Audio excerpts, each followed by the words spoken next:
देखिए दोस्तों, आज मैं एक ऐसा मुद्दा लेकर के आपके बीच आ रहा हूं, बहुत लोग नाराज भी होंगे इससे और बहुत लोगों को हो सकता है तकलीफ भी हो मेरे से। उसके लिए मैं माफी चाहता हूं, लेकिन अब रहा नहीं जा रहा। ये समाज के अंदर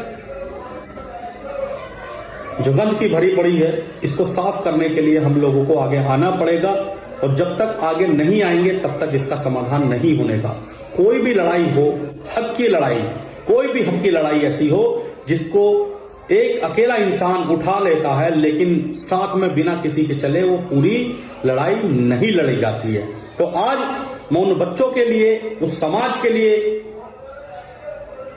उन लोगों के लिए लड़ाई लड़ना चाहता हूं जो समाज के अंदर, हम भी खुद चाहते हैं कि तब्दीली हो, लेकिन समाज के अंदर तब्दीली होने का नाम नहीं ले रही है, क्योंकि हम किसी भी मामलात को हम अपनी जबान से कह देते हैं, कहीं चर्चा कर लेते हैं, लेकिन उसको उठाते नहीं। बड़ी अफसोस की बात है, आज हम उस मुद्दे को लेकर के आ रहे हैं और आज मुझे आपका साथ चाहिए और मैं जब तक उस लड़ाई को लड़ता रहूंगा तब तक मेरी मांग पूरी नहीं हो जाती है, तब तक चाहे मुझे धरने पर बैठना पड़े, चाहे मुझे जेल जाना पड़े, चाहे मुझे समाज के अंदर, इस भारत के अंदर कुछ भी करना पड़ेगा, मैं अपने मुद्दों को, जब तक मेरे मुद्दों को नहीं मानेगी सरकार तब तक मैं सुकून से नहीं बैठूंगा। और कोई भी एक भी ऐसा मुद्दा नहीं है जो किसी को ठेस पहुंचाना हो, और कोई भी सरकार से लड़ने वाला मुद्दा मेरा नहीं है, किसी से नहीं है। बस मेरी एक अपील है, इन अपीलों पे मेरे समाधान होना चाहिए। सबसे पहले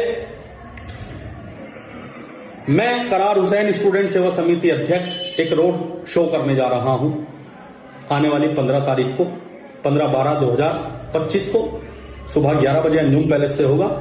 पहला मुद्दा मेरा है, भारत के स्कूलों का एक ही कोर्स होना चाहिए ताकि बच्चा कहीं भी किसी भी दुकान से खरीद सके और वो कहीं से भी ला करके उसको पढ़ सके।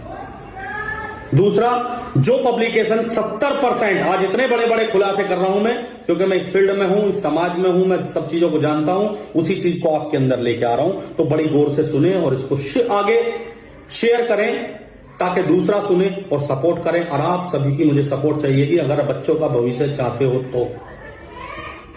दूसरा है, जो पब्लिकेशन 70% स्कूलों को कमीशन दे रहा है, वो कमीशन स्कूलों से खत्म होकर के बच्चों का कम होना चाहिए। सुन लिया आपने। तीसरा, स्कूलों की फीस पे चर्चा होनी चाहिए। चौथा, स्कूलों की ड्रेस की कमीशन पर चर्चा होना चाहिए। पांचवा, सरकारी स्कूलों में बच्चों की संख्या बढ़ा देनी चाहिए क्योंकि कम है। जितना भी सर्वे करके देखा, बहुत कम स्कूलों के अंदर, सरकारी स्कूल कोई तो भरा पड़ा है और किसी में बहुत कम बच्चे हैं। और इसी के साथ साथ छठा है हमारा, सरकारी स्कूलों में अच्छी शिक्षा व फर्नीचर की व्यवस्था भारत सरकार को करनी चाहिए। सातवां, प्राइवेट स्कूलों के पढ़ाने वाले शिक्षक की क्वालिफिकेशन कम से कम ग्रेजुएशन हो। आज 10वीं 12वीं 8वीं 6ठी बच्चे को पढ़ाने लगते हैं ना स्कूलों के अंदर, महल्ले पड़ोस के, इधर के आके उधर के आके उनको चलो भाई तुम ही पढ़ा लो, क्योंकि स्कूल को चलाना नहीं। जब हम फीस दे रहे हैं, हम अभिभावक फीस दे रहे हैं, मेहनत कर रहे हैं, पता नहीं कैसे कैसे मेहनत करके, मेहनत मजदूरी करके अपने बच्चों को पढ़ा रहे हैं, तो उनको एजुकेशन भी अच्छी मिलनी चाहिए। मेरी बात से सहमत हो तो जरूर सपोर्ट करना। आठवां, स्कूलों को चलाने वाले प्रिंसिपल की शिक्षा कम से कम ग्रेजुएशन होनी चाहिए।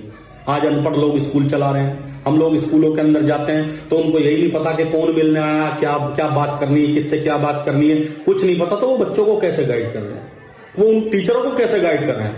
कभी कभी किसी स्कूलों के अंदर ऐसा है और जो पोस्ट ग्रेजुएशन टीचर पढ़ा रहे हैं लेकिन अनपढ़ स्कूल चला रहे हैं।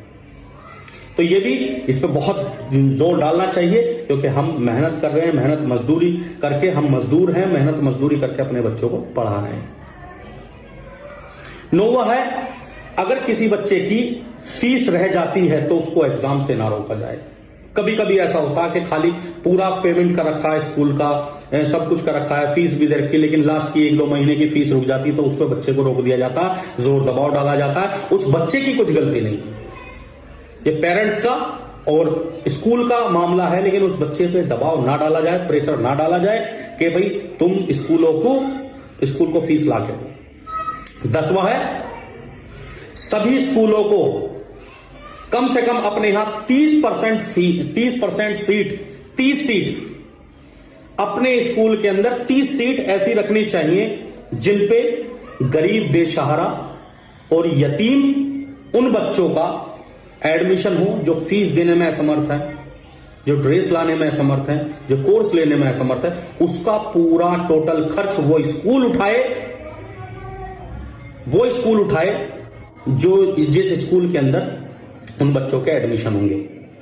अगर मेरी बात उससे सहमत हो तो मेरा सपोर्ट करें। आने वाली 15 तारीख को 15/12/2025 को मैं एक रोड शो करने जा रहा हूं और जब तक नहीं रुकूंगा, जब तक इस समाज के अंदर तब्दीली नहीं आती, मैं कसम खा रहा हूं, जब तक नहीं रुकूंगा, जब तक ये मुद्दे नहीं माने जाते। और भी सैकड़ों मुद्दे हैं, उन पर बाद में बात करेंगे, लेकिन समाज को सुधारने के लिए और इन गरीब बच्चों को और इन बच्चों को शिक्षा देने के लिए और एक लेवल में इन बच्चों को लाने के लिए हमें इस काम करना पड़ेगा। सब कुछ, अपनी भूख त्याग दो, प्यास त्याग दो, सब कुछ त्याग दो इन बच्चों के खातिर, आने वाले भविष्य के खातिर। अगर आज नहीं लड़े तो आने वाली नस्लें हमारी अंधी गूंगी लंगड़ी पैदा होंगी। याद रखना, इनको एहसास आज हो जाना चाहिए इस बात से कि हम लोगों को इस समाज के अंदर डट के लड़ाई लड़नी चाहिए। मैं तुम्हारे साथ कंधे से कंधा मिलाकर चलने के लिए तैयार हूं, लेकिन मैं देखूंगा कि कितने लोगों को इस बात का दर्द है, कौन समाज के अंदर तब्दीली चाहते हैं और कौन उस वक्त हमारा साथ देने आएगा। जय हिंद।